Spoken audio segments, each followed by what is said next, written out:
So this is the Whole Man Academy podcast. My guest today is Darren Brown. Darren is a natural movement practitioner. I just checked that was his correct title to get it right. Today we're going to talk about how men can move better, the power of retreats and nature, the discipline of fighting, tips to become a whole man, and how you rewild your body. Also, I added to that list, we're going to talk about breathing, Mr. Wim Hof being one of the targets. So Darren, how are you and where are you?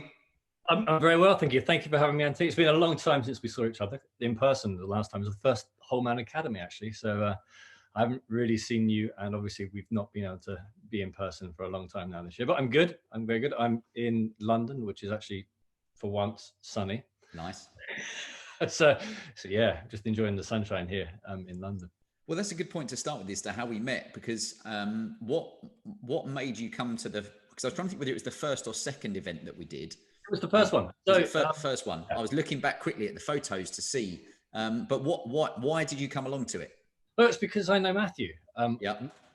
Who obviously is the founder of Whole Man Academy. He used to be my client at Gymbox, where I was a personal trainer when I first started. Yeah. And then I was in the process of researching more about mental health and well-being within the workplace, and doing that research for the retreat company that I own and work with, Rewilding Retreats. So I met up with Matthew to get his kind of perspective, because I knew he had gone through a period of mental health problems, and I wanted to get more of an understanding of his experience and the tools that have been implemented within like an organization like BBC.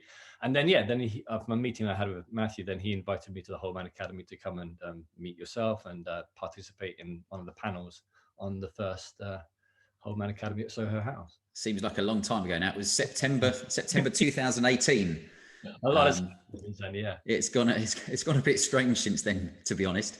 And for yourself, for your day to day, I know we're going to talk about fighting, all the different things, but for you, how did you get into being interested in helping people move better? As I guess would be an example.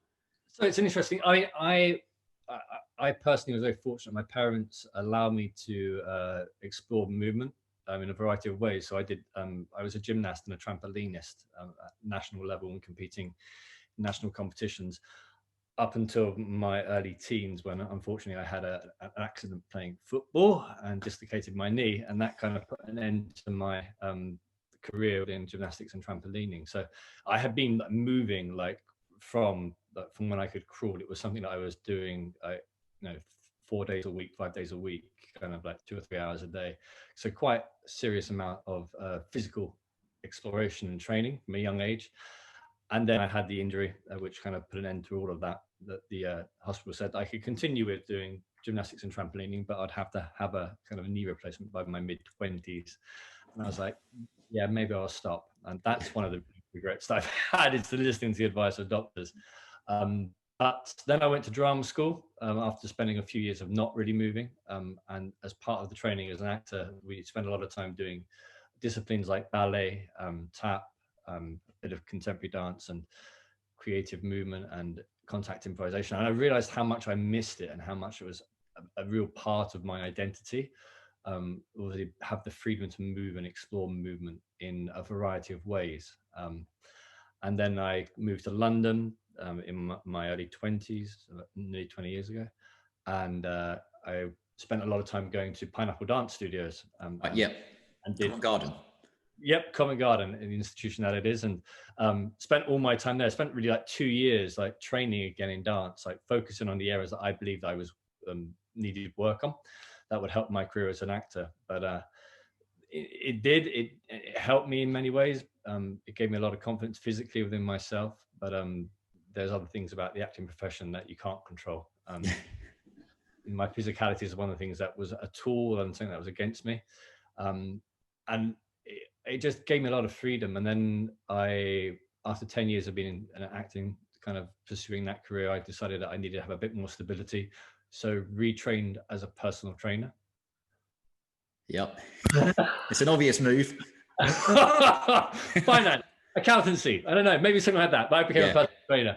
And so that was 10 years ago. And then I kind of discovered the work of Erwan LaCour and Movnat, and really kind of, that resonated with me. That this whole, there's a great video on YouTube, Workout That Time Forgot, which is one of MoveNet's first videos. And you just see this gentleman who does look quite, we do look quite similar, both tall and long hair and beard. His physique is just lean, and he's strong and he's mobile. And it just, again, it was like, okay, what's this? Going away from your traditional kind of gyms, kind of, everything else, and free weights, which I use and understand. And it's just something I've been working with over the years, because it's just innately, movement is innately within us, and we need to explore that. And to our detriment, we don't within our everyday lives. And the repercussions of this non-exploring of movement have been felt, especially now in a time where we're kind of locked in ourselves and kind of don't know what to do with our bodies, and the problems we have with mental health and well-being, and diet, nutrition, obesity, type 2 diabetes, and all these things. These are all related to a lack of movement, and to how we become domesticated animals within these kind of environments that are unnatural to us. I think you've hit one on the head. I know I was reading something where it said, people, sleep in a box, we drive to work in a box, or we sit looking at a box all day, eat lunch from a box, and it's just, everything is in a regimented form. And so many people now are missing out on actually getting out and feeling the power of nature. Well, we've domesticated in the last 10,000 years, since agriculture has become the main source of providing for larger communities, or not even communities, larger populations. We've become domesticated animals, and domestication is a form of control.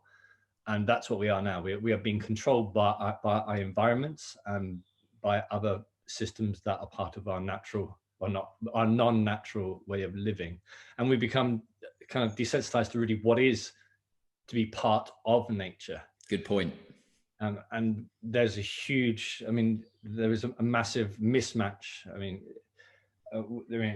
call it the evolutionary mismatch hypothesis, that we haven't evolved to be living in the way that we're living. And there's a lot of research about this. And the repercussions, as I say, are the problems that we have with mental health, well-being, and obesity, diabetes, cancer, all of these things. These all come about because of the way that we live our lives, especially post-industrial revolution. Yeah. And even now, with the advent of the technologies that we have, we become even more contained, within a box, because we're now staring at a box. That was, I was talking to an osteopath last week, and it was generally about what were the things that she had seen recently. And I've mentioned it on a previous podcast, but she said soon after lockdown ended, firstly, there was the Joe Wicks Syndrome, which meant that lots of people had been trying to work out at home, some HIIT training, but didn't have a clue what they were doing. And it's not his fault, but they're not under the guidance of a professional. Capacity to move in that way. And it's like having a Ferrari in a garage that you've not used for years, that's gathered dust and not moved and not been turned over. And then suddenly you turn it up and try and crank it up and drive 150 miles an hour. Yeah. It's going to end badly. Well, that's a really good point. The other thing she said was, and I can't remember the term, but about the effect she sees on people's necks because they're holding their head forward because they're looking at their phone or their screen so much. Yeah. Which we know, you walk along the street and people are shopping, but they're walking along with their head down, and it's putting a strain on. But that's a big thing about, the people that we've seen through the Whole Man Academy that are maybe working from home. So they're not even getting maybe a walk to work or standing up on the tube or the train or something. They're literally getting out of bed and going straight to a computer and spending 8 or 10 hours doing that. And then, and missing out on any movement at all. Yeah. And what we don't understand, the body adapts. We are the greatest adapter to anything that we give our bodies. So if you continually put a type of stress upon your body responds and adapts to that. That's just evolution, the way it is. So you've got to nourish your body with a continual source of variety of movement to allow your body not to adapt to one position, to one way of being. And unfortunately, sitting in that kind of flex position, the head forward, that's your primary position, then that's the position your body's going to adapt to, because it costs your body energy to be able to move in other directions in other ways. So the body and the brain go, well, if I'm not moving in those ways anymore, then I don't need to have the capacity in my tissues and my joints to move, and it costs me money to maintain those neural pathways. So sod it, I'm going to get rid of it. I'm going to form into this shape, or this lack of range of movement. And then when you go outside of that range, whether you're playing with your kids or Joe Wicks was doing his workouts, you're not maintained that capacity of movement. And then you try it and your body goes, no, panic, shuts down signs. And you wonder why. And it's because we haven't maintained what natural movement is. Yeah.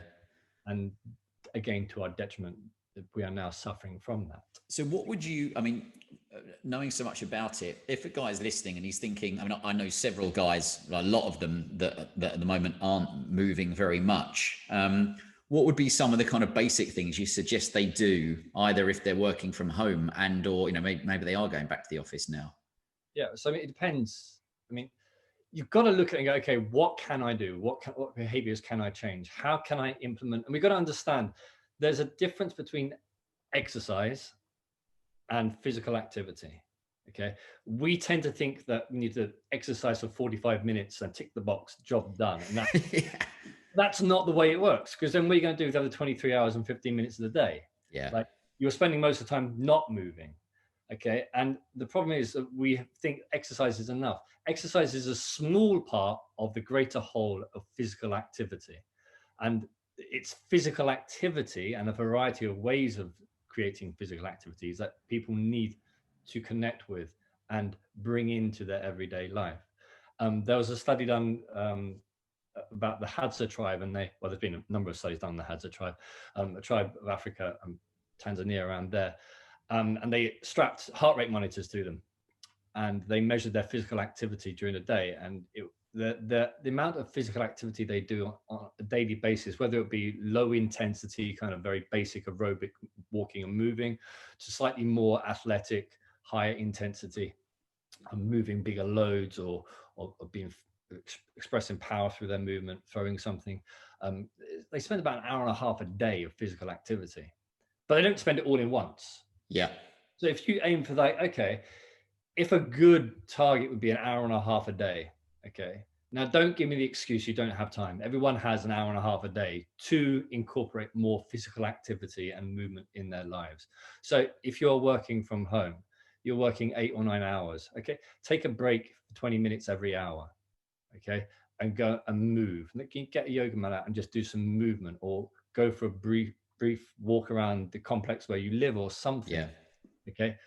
But think about how you move in your everyday, day-to-day movements, like how you brush your teeth. Now, these are actually kind of things that I did at drama school. We would like mime brushing teeth and things like that. But when you look at activities that you do on an everyday basis, like in terms of training as an actor, we would then take that activity and like really make it big and comical, but it would be movement. Yeah. And from that as a basis, I'm going to brush my teeth. And how do I brush my teeth? What do I move? You know, you start looking at how going to the tap, turning a tap on, all these things, they require a level of movement. Now, how can you increase that level of movement? Okay. So like, yes, people that live in Africa have to go and walk. You see the adverts like WaterAid. Oh, so-and-so has to walk. There's nothing wrong with so-and-so walking 4 or 5 miles, to get water. That's a natural activity that is of benefit to them. Yeah. So how can I, make my job harder by having to move more? So if you're living at home, confined to a small space, try and get out. First thing, try and get outside and incorporate a bit of movement. Get a dog, or something. A bit difficult if you live in London like me. But yeah, it forces you to go and do something. Force yourself to get into that habit to move, and move in a variety of ways. You are responsible for your body. You have to make the choice and do it. Yeah. As simple as that. Joe Wicks, people provide entertainments on the screen. That's great. That's one way of doing it. But how can you make that bigger? How can you make it more?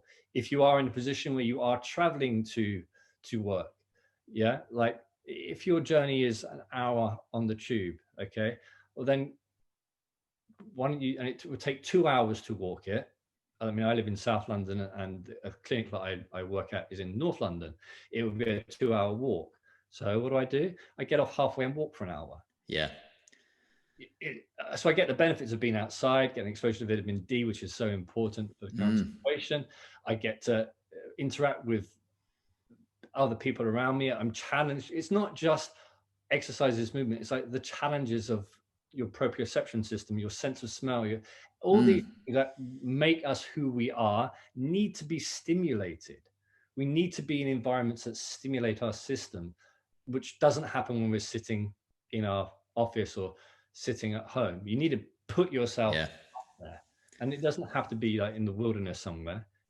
Great if it is, but even in an urban environment, you can still be stimulated by the unevenness of the pavement, dodging that dog that's running at you or whatever. It's an opportunity to move in a variety of ways that people need to incorporate into their lives as the foundation of physical activity. That's one of the big frustrations for still friends that work in the city. But this is what I found: we would get to our desk at 6:45 in the morning. You would sit there till 5 or 6, depending on which market you're working on. And I kid you not, it used to drive me nuts, because first I'd be so bored, but secondly, you just sat down, you couldn't really leave your desk. And I would say, right, I'm going to go out and get a sandwich. And then people would say, oh, no, I'll get it for you. And you're like, no, you're missing the point. You're not helping me by getting my sandwich. I want to get the fuck out the office and go and move around for literally, if it's 20 minutes, I would just try and power walk around Liverpool Street and try and get some sunlight, if it was not in the winter, but anyway, any kind of daylight, just to get out. But I know now that's, people working from home, they're probably just sitting on computers all day, and they're being fed unnatural light and not getting the daylight that they need. Yeah. So, I mean, if you can, I hate to use the word hacks, but can put yourself in a position where you are at least receiving more natural daylight, that you are able to control the exposure to the screens, perhaps using a filter like Flux I have on my computer here, because all these things play a part to our natural cycle and how our hormones respond to the stimulus. But you need to get outside and move, because that just shakes up the whole system. It needs that movement every day. And it doesn't have to be a HIIT class. It can just be, as you say, getting out for 20 minutes from the office and getting a sandwich. I think it's good for productivity as well, because you would go back feeling refreshed to some extent, and you'd given your brain a chance to switch off from work. And let's face it, eating your lunch at your desk is one of the saddest things you can do, as far as I'm concerned. Yes, it is. It causes a lot of problems for people, because people actually don't take time to, the whole process of eating should be a sociable thing, really. And people don't take time to savor the food they are eating, and therefore getting the response of producing saliva and amylase and everything in the mouth, and then the response of the body to relax and switch off, from these high pressure jobs, and allow a bit of digestion to take place without the body going, oh, I'm stressed, And especially of an evening, having the opportunity to sit down when the sun is going down, which is what we do when on the retreats, and just converse with other people and relax and enjoy the food and show interest in what you are eating, rather than just a sandwich. It's a bit of fuel. You know what I mean? Yeah. Eating on the go, as the saying is. Terrible, but it happens. I try and say to people, that's why it's so interesting to talk to you, because some people just don't understand that a lot of these things are achievable. They're a lot of little compound decisions. And they say we could call them hacks, because some people don't like that. But I agree. It's all these little things that you can change. Obviously, my partner's a nutritionist, so she, really often tries to say, look, how can we make it achievable? Because we could say you've got to do all these sweeping changes, but people forget. And once they forget, or can't be bothered, or they're too busy, I always say to people, like you said, when they say I haven't got time to exercise, you're like, look, if you had a gun to your head and someone said, you would make the time. You'll find some time. And even if it's one of the guys we were speaking to that we're helping on his health side, he is on lots of Zoom calls, but thankfully he's got a decent budget. So he has gone and bought a Peloton. And I said, I don't give a shit what bike it is, anything, but he can often be on a Zoom call. He doesn't have to be talking. He's listening. So I said, just get on the bike for 20 minutes. You haven't got to be, you're not doing interval training, literally just ticking over, but 20 minutes, you can still speak. And you might do that once a day for a week, and you've done over an hour of exercise. And he was like, what a great idea. Yeah, and then suddenly take that to taking a call like you are on the headphones, walking outside for 20 minutes. Yeah. Like, what you've got to start somewhere, and it's going to be manageable chunks for most people. I mean, there are a few people that you just tell them to do something and they just go all out, and that's it. They just accept it and do it. But for most people, you need to gently integrate these changes in their behavior over time in manageable ways. No, it's a struggle for many people. And do you know what? You said the word struggle. What I've seen, of course, is where gyms were shut for such a long time. And of course, in some places, they're being shut again. It's that most people, if they employ a professional to help them, they need that for accountability, even forgetting helping them with the technique. But just to have someone to say, you've paid me X amount of pounds to be there and I'll tell you what to do. A lot of the people that I spoke to said, oh, I'm going to do some stuff at home. And then they didn't do it because they couldn't be bothered because there's no accountability. Themselves. They're just too damn lazy.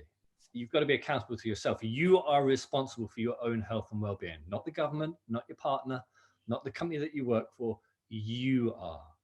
So it's your decision. If you don't do it, you just don't give a fuck. Yeah. You really don't care. You don't care. And you have to admit that. Admit it and then move on. But you are responsible, no one else. So take ownership, research things, look into what is going on around you, look at yourself, be introspective and understand, okay, what do I need? What do I enjoy?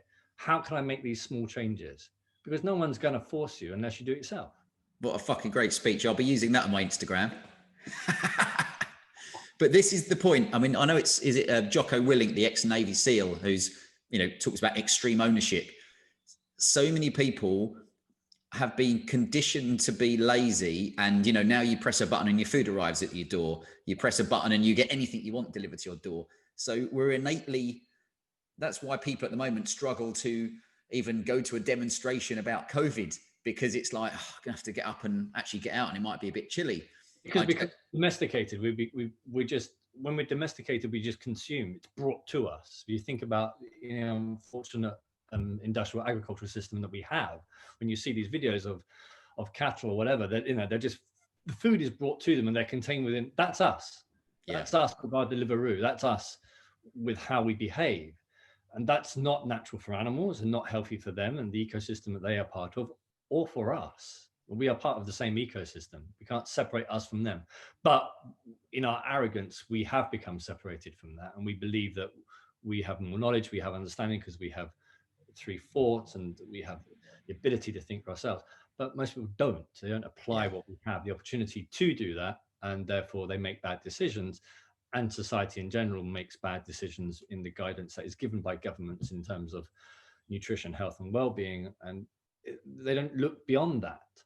And it's an unfortunate thing. That just as you said, that reminded me. There's a guy who follows us on Instagram. Right? He's really into his his bodybuilding and stuff. And he was saying how the government have come out and said about, I mean, this bollocks about, we're going to make a big drive for healthy eating. But actually, when you look at the ingredients of all the stuff that they're recommending, is basically just a sugar shit show. Well, yeah, they're doing something with weight. I mean, I'm looking at health coaching. That's a whole interesting thing the NHS are doing. Health coaching, sounds great, not really, but is actually very important. But the methods in which they are using, the recommendations they are using, working with Weight Watchers, I think, and it's like, what the hell? Like, why aren't you teaching people how to cook? Why aren't you providing information about what a whole foods diet is, whether that be plant-based or whether it be an ancestral-based diet? But give them that information so they can make decisions themselves. Don't give them a shake they just mix with water, hoping that's going to have an effect. Because they're lazy. It's going to have an effect. It's just going to increase their laziness, and maybe they'll lose some weight. But that's it. People, I know from quite a few years being in this business, and Emma certainly as well, and our different friends who all do similar kind of stuff, is that generally most people, they don't want to have to work hard for things and not eat things and not eat drink, not eat and drink things. It's just give me a pill. Yeah. Just do it for me. What's the hack? Give me the pill. Yeah. There is no hack. There is no pill.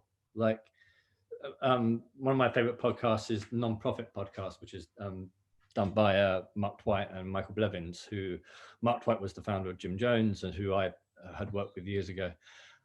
And people don't want to be accountable to themselves, but they want the result. And then Michael gave a great example of someone that comes up to him and says, oh, I want to lose weight. I'll do anything. I'll do anything. And he says, well, cut off your arm then. And they're like, what? And he says, well, you just said you want to lose weight and we'll do anything. I can instantaneously remove it, but it requires a huge sacrifice. And they're like, well, that's stupid. And he's like, well, then don't say that you will do anything. Understand the accountability that's required of you and to the level of which you are willing to commit and work from there. Good. But people just want that, I'll do anything because they think it's an easy thing. It isn't. It requires a lot of sacrifice, especially when you go into the high levels of athletic endeavors or whatever. It requires sacrifice and accountability. It's the same for us living in our everyday lives. It requires sacrifice and accountability. Just to you're going to. It's such a good point. And I think at the moment, my great worry is we know for a fact that some of the natural resources that we've got online, we're talking like Facebook groups that have been around for years that will help with natural health, have been deleted. We know we've followed some of them. Click on a link, no, all gone. And it's like people are driven towards, let's just give you a chemical or a pill and we'll fix it, instead of actually saying, unfortunately, you have to take ownership of what your body is doing, what shape it is, how your energy levels are, how you're sleeping, etc., etc. But you got to understand that we're all completely different. I was part of a gut microbiome study a couple of years ago done by Dr. Tim Spector, who's just received an OBE or MBE or something, for his work that he's done with research into COVID. But primarily, he's been working for years doing the gut microbiota, and he did a study, the twin study, where he had identical twins. And the study that I was the next stage on from that into the wider population. But it's fascinating. He just released a book as well, which I highly recommend. But from the findings from the whole thing is that we are, even identical twins have very different gut microbiota, which means they respond differently to food. Even though they're genetically identical almost, our bodies are so diverse that we respond to different things in different ways. And you've got to understand that to have an effect. So you've got to investigate, how do I respond to foods? How do I respond to, and that has got to be part of who you are. And that's how you approach things. How do I respond to things on an individual level? What works for me? Yes, there are some fundamental principles that have to be adhered to. Sleep, for example, movement has to, these are fundamental things, but we're all different. We can all sleep differently. We can all move differently. And it's down to you as an individual. And Brazilian Jiu-Jitsu, someone else might enjoy doing capoeira. Someone else might enjoy doing swing dance or something. It doesn't matter what it is. Just move.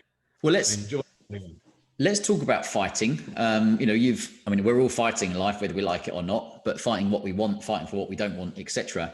But what level of martial arts what level did you get to, and how was it for you when you were actually going in and fighting people? Because most people will never understand what that's like.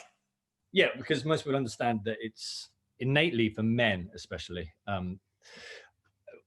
in the West, we don't, we're called weird. We're Western educated, industrialized, rich and democratic. In weird societies, we don't adhere to past ways of being that would have taken place or still take place within hunter-gatherer tribes.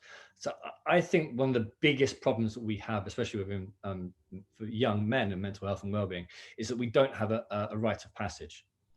We have no separation from childhood to our responsibilities of being an adult and a male adult and what that entails. So, for example, kind of the reason why is that we do our retreat in Kenya, is my girlfriend is Kenyan. So you have Maasai of Kenya. So they have a whole initiation ceremony that takes place at various ages for the boys whenever they're ready. And yes, it involves circumcision, but there's a whole aspect from the West. We go, oh, that's cruel, that's barbaric, that's inhumane. But there's a great book that I read, and I've got it somewhere, Initiation of a Maasai Warrior, the article that I got, and the gentleman describes the whole process. And for them, it's about understanding of the community that they are part of, that they will then be a man that is eligible to participate and make decisions for the community, and has a responsibility, from being this boy that everything is provided for to this man where you have to, perhaps go to war, you have to participate within the community. Well, we don't have that. So without that understanding, well, it just creates a foundation of nothingness for most men.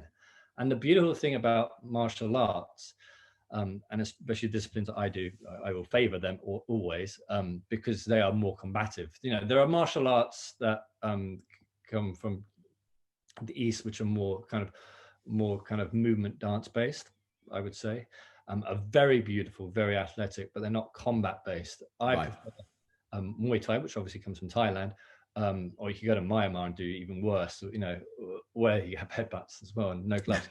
But it's about combat. It's about pitting yourself against one-on-one with a man. And there is no greater challenge than one-on-one with a man, or one-on-one with a lion, or whatever, to test your physicality and your masculinity. And I think every man needs that. Like when you watch these programs to do with like selection for the army and that, they always have the episode where they do milling.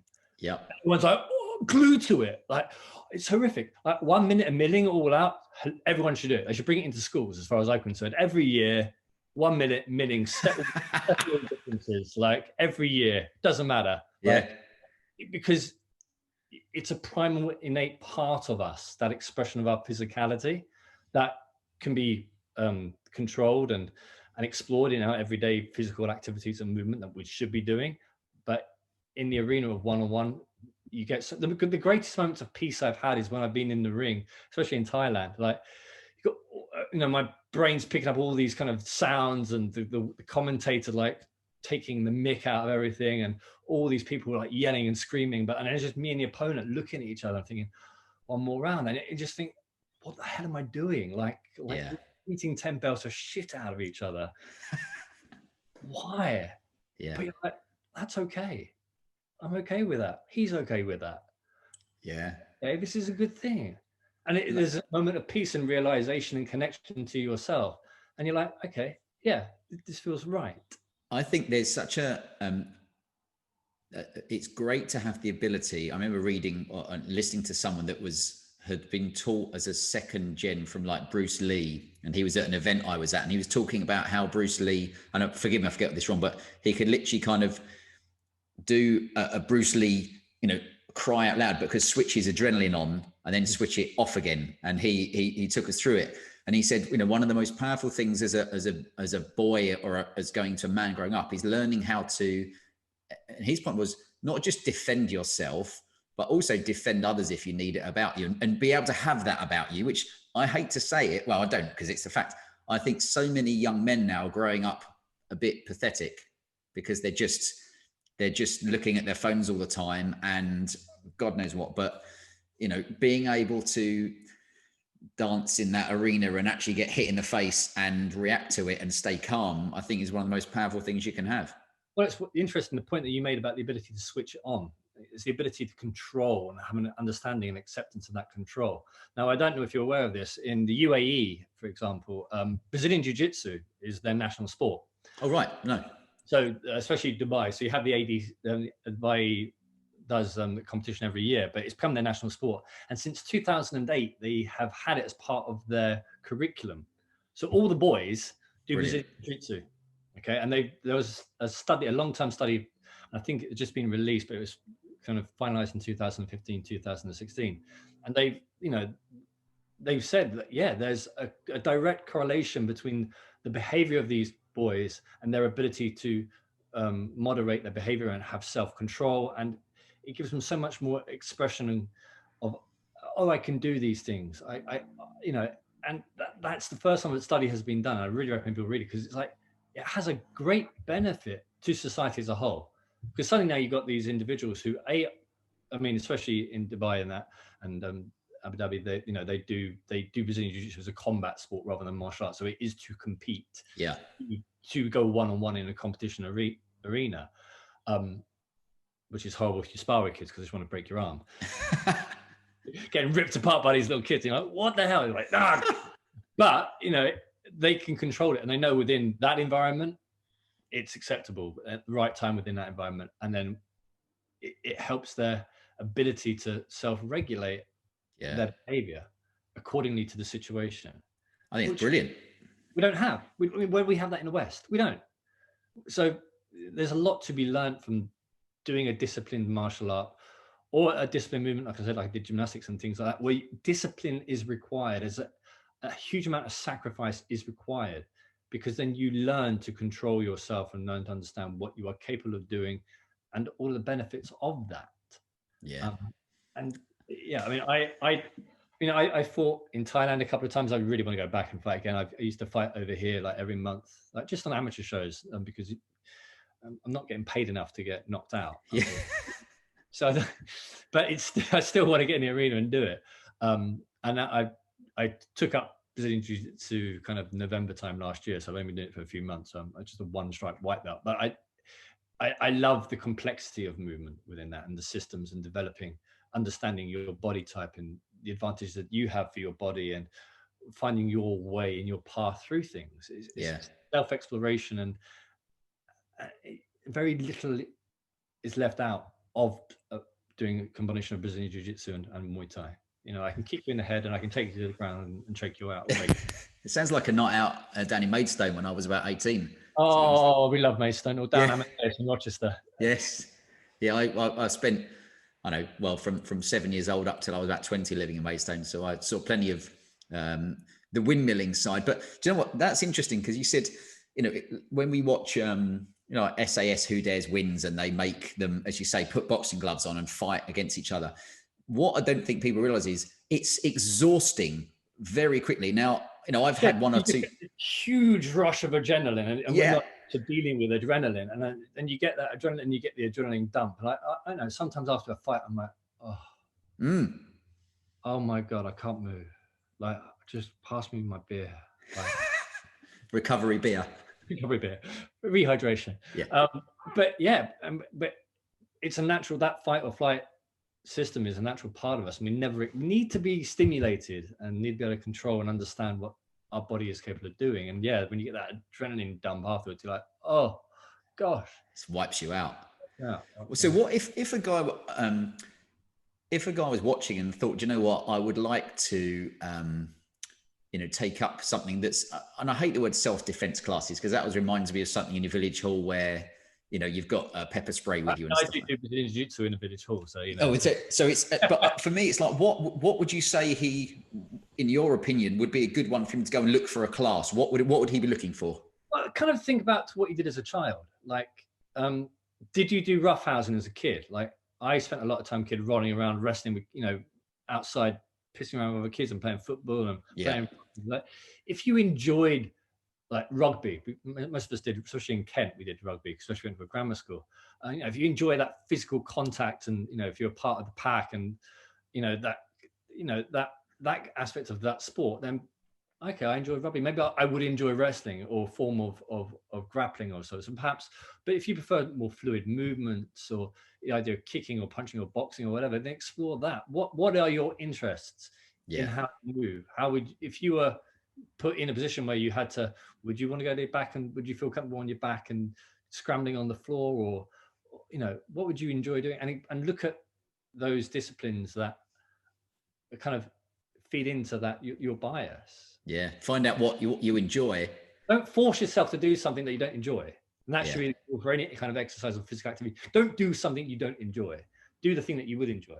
Like capoeira is a beautiful movement art, which can be used as Angolan capoeira, especially could be used as a combative sport. Like whatever it is, like find a way in. Like we were talking earlier about finding, you know, where to start with something to change your habits. Just find a way in and explore different things, and then be aware that within combat sports and martial arts, there are hierarchies, which is great. Hierarchy is a good thing, because you know your place. You know, you got to understand, you got to leave your ego at the door and not submit entirely, but be submissible to those who know more, and be prepared to learn, and be prepared to learn, and have what you perceive to be your truth kind of thrown back in your face, and be humble. Like there's nothing more humbling than going to Thailand and clinching with an 11-year-old boy who weighs half your weight, and he just demolishes you and trips you and over, you laugh and you're like,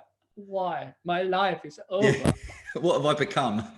Or when you're rolling with a lady who's again half your weight, and suddenly she's on your back and choking you out. You're like, how? Yeah. Because technically they have evolved more than you are at, but you can get there and understand there's a process to getting there that's individual to you, and embrace it. That's such a good point. You've got to understand there's a process, and you've got to be, again, accountable to that process, to yourself.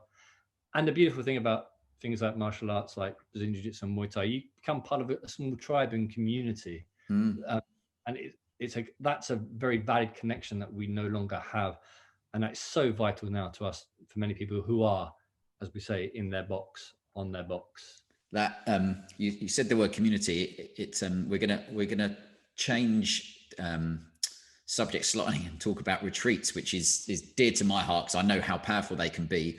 And that's one of the things we're launching at the start of next year, is the Whole Man Academy Mastermind, which will be for guys that are kind of basically bored with life and want more adventure.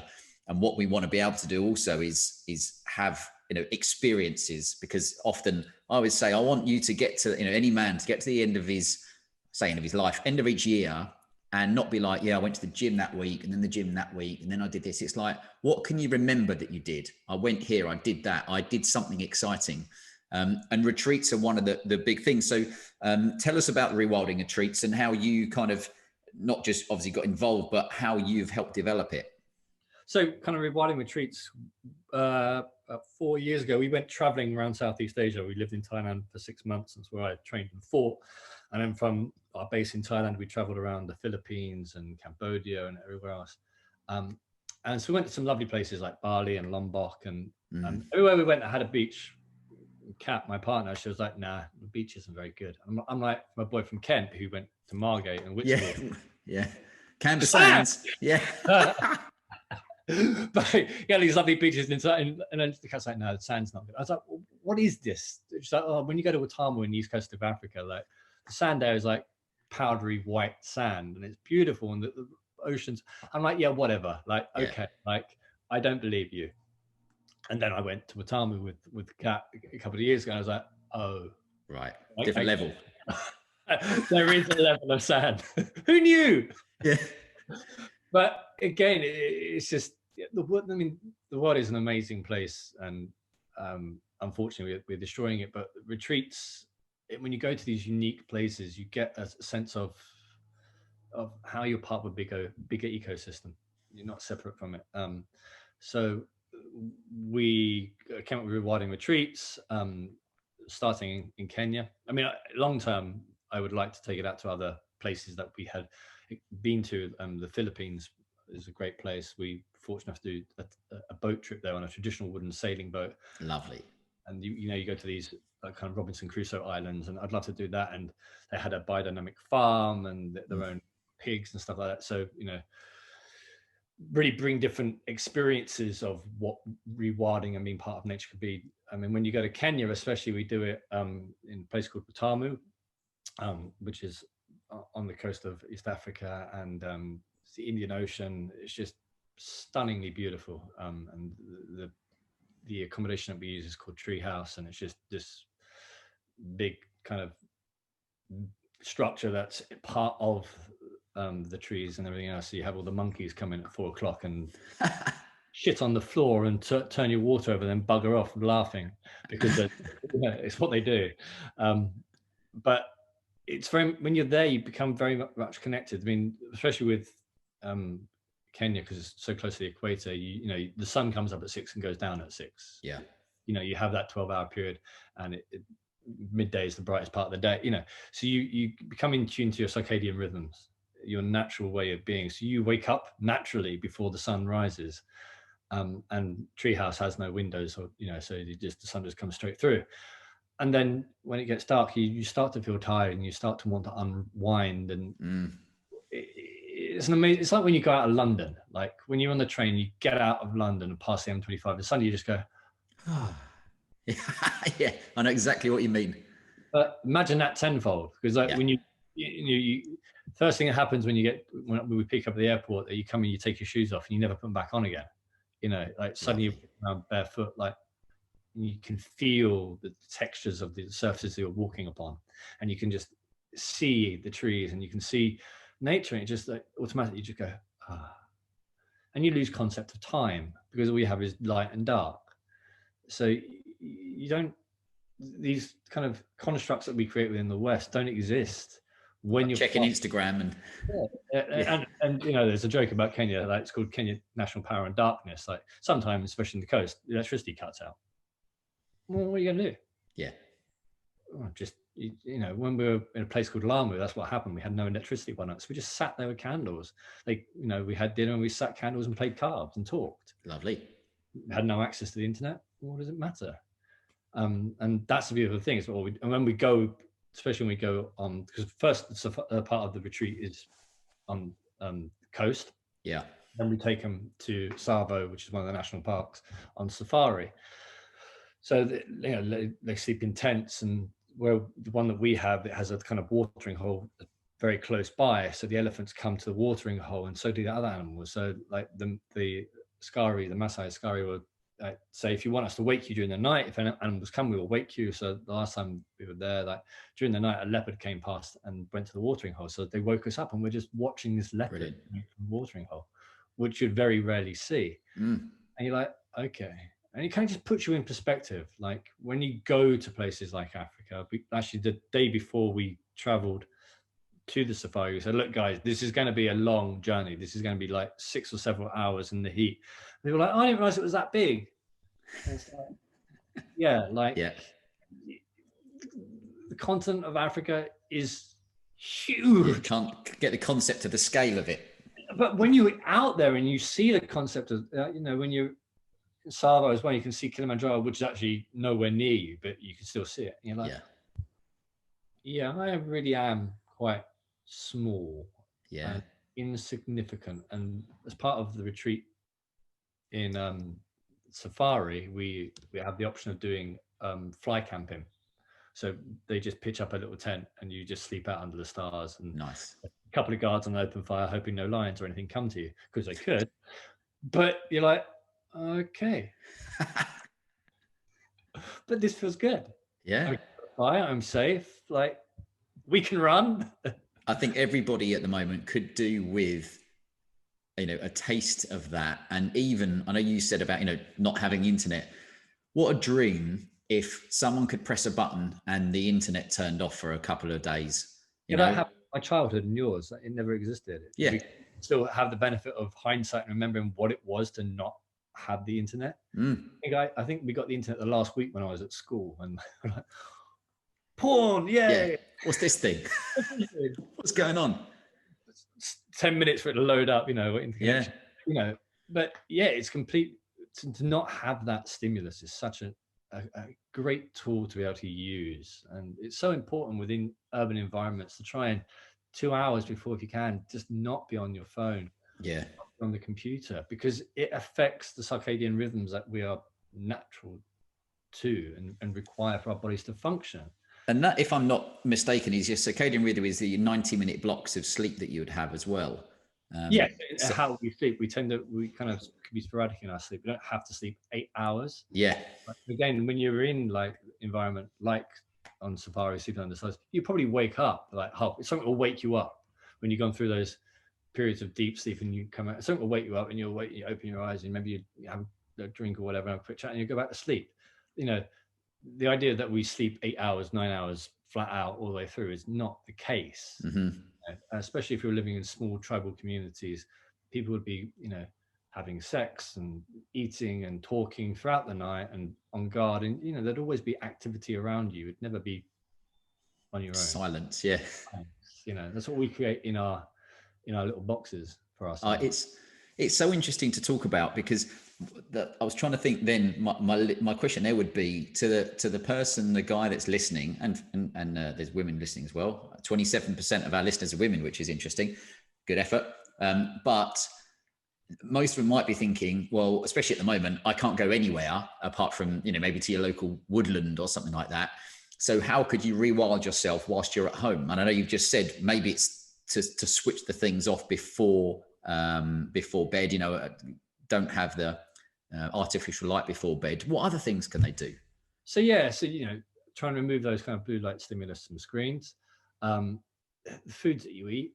So we were talking about grabbing that sandwich and things like that. If you don't cook, I'm sorry, you have no excuse not to cook. Like if you can read, you can cook. Like if you can read instructions and read a label, you can cook. You just need to have the patience to develop those skills. And what it is, everything is about development of skill. Okay, movement is a development of skill. Understanding your body is a development of a skill, and you've just got to take time to do it. We all do it. We're all starting from there as babies. We learn to move and develop those skills to crawl and to stand to get where we are. So take your time with it. Don't be in a rush, but do take the time. Do make the time to make your meal from scratch. Understand where the ingredients come from. Try and shop local and seasonal. If you are a carnivore, try and, if your budget allows, get more high quality meats from organic farmers or local butchers, and develop relationships with people where you get the food from. Yeah. I grew up in Kent. We used to have a greengrocers, a butchers and a fishmongers next door to each other. And I used to get a lift to school sometimes with the milkman. So, in his little milk, because I'll be going up the road partying and say good morning, and I used to go to the 4 school. miles an hour. Yeah, I could walk faster, but it was nice.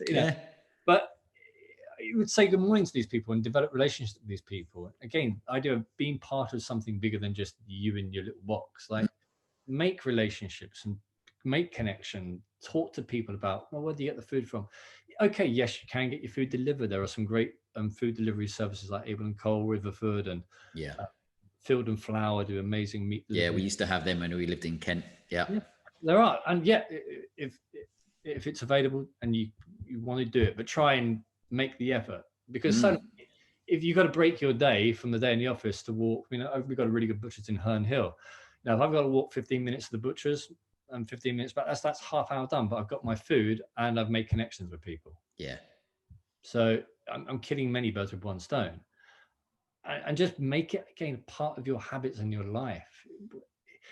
Cook your food from scratch, sleep better, look at your bed, your mattress. If you could be brave, perhaps learn to sleep on the floor with no mattress. It helps reset the skeletal system. But we like our comforts. Sleep in a cool room to try and replicate that need for our body temperature to be regulated by ourselves rather than external heating or whatever. Try and get fresh air, get some plants in the house. The little things that can just help clean the air that you breathe, especially in the city like where I live. Just spend time barefoot. I don't know why people wear shoes and footwear in the house. Why? You're indoors. No one's going to see your feet. Yeah, if you don't like your own feet, you've got problems. Yeah. We often go out in the garden and, say like with grounding, where you make sure that we get we've got 2 young boys. So we say, right, get your shoes and socks off on the grass, and we let them play in the mud, and Bowie eats mud, and we're like, good, get involved in it because it's so important. Eating mud. I was just literally reading a study that was released about how like being in nature, especially from a young age, and they did this with kids, affects the development of microbiome and their immune system. And this is what people don't understand. We need to be dirty. We need to be covered in a variety of stimulus to our body, because that's how we have evolved. We are not these sterile things, and we should be those sterile things like you see in like Brave New World that's kind of just been released on Sky. All these clean, pristine, beautiful human beings. It's like, yeah, but no, that's not how it would be. Sterilization for children is yeah, and it comes from birth, but that's a whole different conversation. But you've got to just be exposed to different things, but make where you live as comfortable for you, not over comfortable, and as secure as it is for you, especially your bedroom. Bedroom should be nice, quiet, dark, and no distractions there. You should just sleep and have sex in your bedroom, and that's it. No food, no eating or anything like that. Just sleep and sex, that's it. And then just or sleep after sex. Yeah, both, doesn't matter. But just try and incorporate as much of an environment that's as natural as can be. There's a big difference between living in a city to living in the country to living in time of a tree house. You have to adapt to those situations. And that somebody I know, literally, he lived in London, got made redundant. In the process, he created a kind of a van that he's now living in. That's it. That's what he's doing. He's going to be living in his van because he wants to be disconnected from that element of what he had. It was in the process of buying a house. Now he's just got his van that he's living out. He's been touring around like Scotland, the Highlands of Scotland, Wales, the Lake District. He's loving it. Sounds good to me.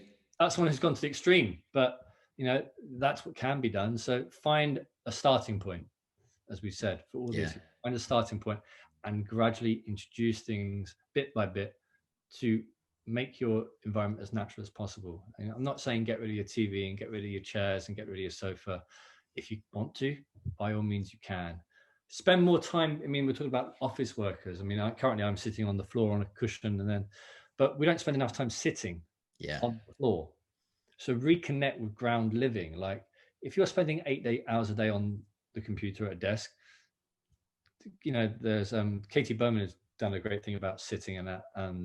I can give you more links and stuff that people could read. But sitting positions, there's a whole variety of sitting positions on the floor and lying positions on the floor. Incorporate that, because guess what? That's movement. Yeah. That's taking your joints and your tissues through ranges of movement that it needs. So you can incorporate small things into everyday life, into living in a city and urban environment quite easily. And then when the opportunity arises to go outside and take a walk in a park somewhere or come on a retreat or something, then take hold of that advantage and embrace it. And we can't go back. We can't go back to living in small tribes, unfortunately, because with the urban environments that we're part of, but we can adapt the urban environments to our benefit, not be controlled by the urban environment. Yeah, no, that's a great saying, is don't be controlled by it, because I think a lot of people think they need to make sweeping changes, but you say, look, what can you do, as opposed to just saying, oh, there's no point, because those little things. And again, going back to work in the city, you'd say, look, is there a little green space in the city or wherever you are that you can get out to? What there is when you start looking for things, you'll be surprised what there is. There's a lot of urban architecture now that incorporates a lot of biophilia and creating purposefully created. Yeah, they're man-made, but they have benefit of finding those spaces. Churchyards, the City of London has loads of churches, mostly built by Christopher Wren, but they have a bit of greenery and a bit of open air. Find those moments. We have a number of parks in London. Find those places and trying to take advantage of that in your everyday life. So if you can walk halfway to work and you can walk through a park, like I could walk through Hyde Park, then walk through Hyde Park. Take advantage of what is available to you in your surroundings that you are living in, especially whilst you're still allowed out. Especially while you're still allowed out, yeah. But if you want to make the big jump, like many people are in London, like, do I need to be in a city because I can't be in the centre of London anymore? Do I need to be here? And then many people are moving to Kent, Margate, and surrounding areas because they know there's a difference in quality of life when you take yourself out of that built-up urbanisation. And as we were saying, that kind of when you go past the M25, if you can do it, then do it. Like I benefit from it. I completely agree with what you said there, and it's hard to explain to someone if you've not experienced it. But when I used to work in Bond Street, and then I'd get the train home, which would be like back when I lived at my parents', and I'd get off the train down in Headcorn, down in deepest, darkest Kent. And I literally used to get off the train, especially on a Friday night, and literally as the train would go, you just had fields in front of you on one side at least, and you'd feel like it felt like you just kind of dumped some stress and you were in the country. Yeah, it's left on the train and you had left it and let it go. Yeah. It's one of those funny things, because I had the reverse of that when I was growing up. The excitement of coming into London from Kent, like going past Battersea Power Station, like, I used to love it. I was like, and then as you get older, you're like, that excitement kind of dissipates. You reverse it. Reverses it. And it's part of living in a city. It's so stimulating. It's great. There's a lot of opportunities, but the downside is that we get caught in this kind of trap and to our detriment. So take advantage of what is available to you in micro steps to begin with, and progress from there. And it's a skill that you would develop over time. There's no rush. There's no end point. You know, you can go as far as you want. But I do encourage people to do it, and do it soon. Say just do something. I think that's the thing. But well, so I appreciate your time, and we've clocked up our hour, which is always nice. I sense that you and I could do another hour and a half. So perhaps we'll. I was going to ask at one point. We'd love you to, if you're possible, to write for our newsletter, just to give the guys some tips, because generally, you know, the guys that are listening to this are, you know, professional men between 25 and 45 who are probably quite sedentary, and the more nudges we can give them in the right direction, the better, to be honest. Yeah. And for guys that are listening, we'll keep in touch, because when your retreats are fully up and running again, we'll be mentioning them. Yeah, we're looking to do a UK retreat and a Europe retreat, and there's places that I want to do it, but I just need, we need airways to be open, and yeah, the situation that we're in to kind of resolve to a point. But yeah, we'll develop it later. And yeah, we'd love to chat more another time and write the news. But sounds like a plan. Sounds like a plan. Well, thank you for taking the time. I will end it there, and I'll wish you a fine weekend, and hopefully we will speak to you soon. Yep. Take care, Anthony. Thank you very much for having me. Thanks, mate. Cheers.